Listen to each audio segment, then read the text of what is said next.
भिलवडीत 5,000ची लाच घेताना हवालदार जाळ्यात. गुन्ह्याच्या तपासात सहकार्य करण्यासाठी पैशाची मागणी.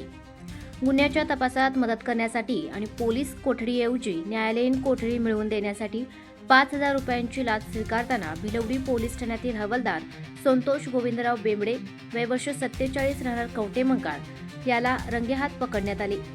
सांगली लाचलुचपत प्रतिबंधक विभागाने शुक्रवारी सायंकाळी ही कारवाई केली. या कारवाईमुळे पोलीस दलात खळबळ उडाली आहे.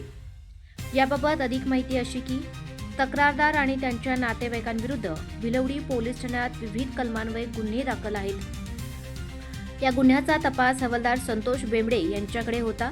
या प्रकरणात संशयितांना पोलीस कोठडी न मिळता न्यायालयीन कोठडी मिळावी यासाठी मदत करण्याच्या बदल्यात बेंबडे यांनी सुरुवातीला 10,000 रुपयांच्या लाचेची मागणी केली होती. तक्रारदाराने या मागणीबाबत सांगली लाचलुचपत प्रतिबंधक विभागाकडे तक्रार नोंदवली. त्यानंतर करण्यात आलेल्या पडताळणीमध्ये बेंबडे यांनी तडजोडी अंती 8,000 रुपये मागितले आणि त्यापैकी 5,000 रुपये स्वीकारण्याचे मान्य केले.